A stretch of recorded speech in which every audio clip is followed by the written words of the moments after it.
साला बुजुर्ग जो डेली बुनियाद पर बिना किसी नागे के अपने बेटे की कब्र पर आते हैं। मेरे बेटे को आंख में रसोली हो गई थी, फिर चेक टू कराए तो पता चला कि वो कैंसर की रसोली थी। वहाँ जब मैं घर जाता था तो हर जगह पे मेरा बेटा मुझे नजर आता था। 1.5 घंटा जाने का है, 1.5 घंटा आने का, 3 घंटे मुसलसल मैं साइकिल चलाता हूँ।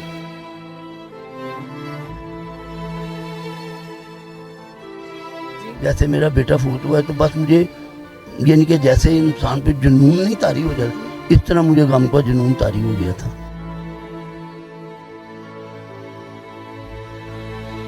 कि यार मेरा बेटा कितना अच्छा था, वो मुझे यानी कि मुझे उसने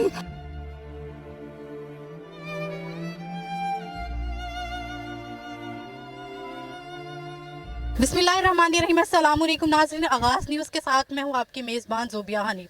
नाज़रीन, आज मैं मौजूद हूँ लाहौर के मियानी कब्रिस्तान पर।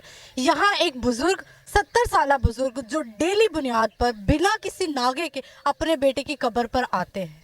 आखिर क्या वजह है, उनके बेटे को क्या हुआ था जिसकी वजह से उनके अंदर एक खिंचाव पैदा होता है अपने बेटे से मुलाकात का। आइए उनसे बात करते हैं और जानते हैं कि आखिर उनको अपने बेटे से इतना लगाव क्यों है। नाज़रीन, ये वो कब्र है जहाँ पर बाबा जी बैठे हुए हैं और कुरान पाक पढ़ रहे हैं।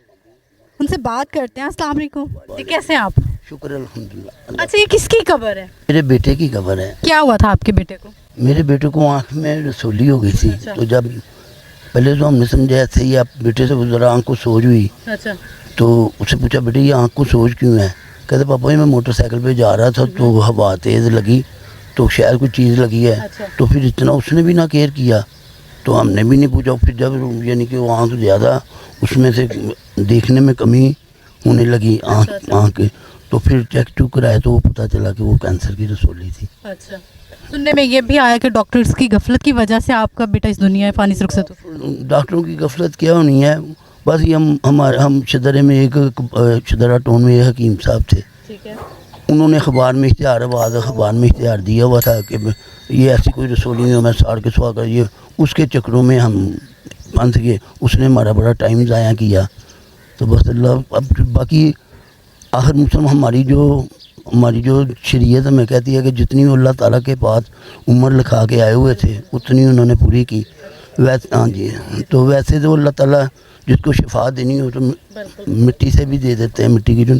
तो बस अल्लाह को जो बस उनकी उम्र वो जितनी लिखाए उतनी बस अल्लाह ने पूरी की। तो बस। अच्छा, सुनने में ये भी आया कि आप तकरीबन 11 साल से डेली आते हैं। बिल्कुल, हाँ जी बिल्कुल डेली आ रहा हूँ बिला किसी नागे के। ये अल्लाह ताला ही की कुदरत है कि अल्लाह ताला ही लाते हैं, क्योंकि ऐसा तो नहीं होता कि इतना अरसा कोई बगैर किसी ताकत से आई है। ये अल्लाह ताला ही की ताकत है जो मुझे इस तरह बगैर नागे के ला रहे हैं। बताएं कि कभी कोई ऐसी मजबूरी पेश आई हो जिसकी वजह से आप ना आ सके हो? नहीं, अल्लाह ताला ने कोई ऐसी कभी मजबूरी हुई नहीं है। अच्छा। जब मेरा वक्त, तो पहले मैं सुबह 8 बजे से रात 12 बजे तक यहाँ बैठा रहता, वहाँ गोरखान था उसकी, जब मेरी तरह वो बुजुर्ग था उस वक्त, आज से 11 साल पहले। तो उसकी कोई तबीयत ख़राब होती थी, वो डॉक्टरों के मुझे रिक्वेस्ट करता था कि मुझे डॉक्टर के पास ले जाओ। फिर मैं उसको अपनी साइकिल पे ही डॉक्टरों के पास ले जाता था। उसकी ज़्यादा वजह ये थी कि मेरा अपने घर में ना जी नहीं लगता था। मेरा छोटा सा घर है 2 मरले का। तो वहाँ जब मैं घर जाता था तो हर जगह पे मेरा बेटा मुझे नज़र आता था, ये लेटा हुआ ये वो। तो वो मुझे ना यानी कि दिल को ना बड़ी चुभन होती, घबरा पड़ता था। फिर मेरा जी नहीं चाहता था, मैं खुद ही यानी कि ज़्यादा से ज़्यादा वक्त बाहर गुजार। इसके साथ किन लोगों की कब्रें हैं? हम मेरे वालिद साहब, मेरी वालदा, मेरा भाई, मेरा बेटा। अच्छा, आपने बताया कि आप साइकिल से आते हैं। कितनी देर का रास्ता है आपके घर से कब्रिस्तान का? 1.5 घंटा जाने का है, 1.5 घंटा आने का, 3 घंटे मुसलसल मैं साइकिल चलाता हूँ। 3 घंटे मुसलसल साइकिल चलाते हैं अपने वालिदैन, अपने भाई और अपने बेटे से मिलने के? बिल्कुल इसी तरह।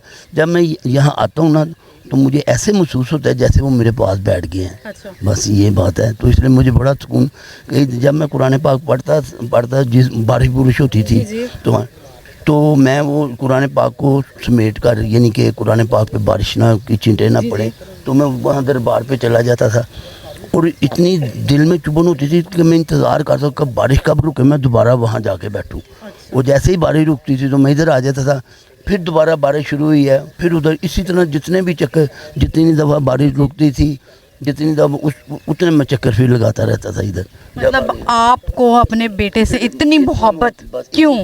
یہ اللہ تعالیٰ کی نعمت ہوتی ہے, اللہ تعالیٰ کی یہ نوازش میں سمجھتا ہوں کہ اس نے میرے دل کو اس طرح محبت والا بنایا. آپ کے 3 اور بیٹے ہیں, ان سے بھی اس قدر اسی طرح ہی ہے, بچوں سب سے محبت ہوتی ہے, پر اللہ تعالیٰ نے اسی طرح مجھے بس مجھ پہ نوازش کی کہ مجھے بس یعنی جیسے کوئی لگن نہیں ہوتی, جیسے میرا بیٹا فوت ہوا ہے تو بس مجھے یعنی کہ جیسے انسان پہ جنون نہیں طاری ہو جاتا, اس طرح مجھے غم کا جنون طاری ہو گیا تھا. تو عادت کی بنا پر نا وہ میرے دل کو نا یعنی کہ میرے دل کو یعنی کھاتی ہے. تو وہ یہ تھی کہ چاند رات تھی جہاں وہ کام کرتا تھا, یہ اس نے اپنی زندگی میں ایک مرتبہ ایسا کیا تھا, تو یہ بس اس کی بات مجھے زیادہ کھاتی ہے.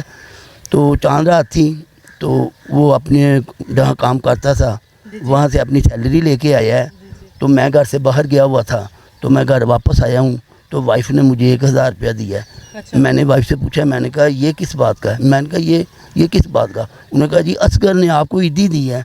جب مجھے پتہ چلا کہ میرے بیٹے نے مجھے عیدی دی ہے تو مجھے ایسے محسوس ہوا جیسے میرا باپ زندہ ہو کر دنیا میں واپس آ گیا ہے, کیونکہ اس سے پہلے میرا باپ عیدی دیتا, وہ بھی شفقت کرتا, اس نے مجھے اپنے باپ کی یاد دلا دی, تازہ کروا دی کہ مجھے ایسے لگا کہ جیسے میرا باپ زندہ ہو گیا. پھر میں نے اپنی وائف سے بھی کہا, میں نے کہا یار یہ تو اصغر ایسے جیسے میرا باپ مجھے, انہوں نے کہا ہاں ایسے ہی ہے. تو بس یہ اس کی بات جو ہے نا وہ میرے دل کو کھاتی ہے کہ یار میرا بیٹا کتنا اچھا تھا, وہ مجھے یعنی کہ مجھے اس نے وہی بات مجھے یار مجھے عیدی دی, ایسے لگا جیسے میرا باپ دنیا میں زندہ ہو گئے, دوبارہ واپس آ گئے. بس یہ اس کی شفقت ہے, اس کی باپ میرے ساتھ شفقت تھی, یہ اس کی شفقت مجھے چین نہیں لینے دیا. پھر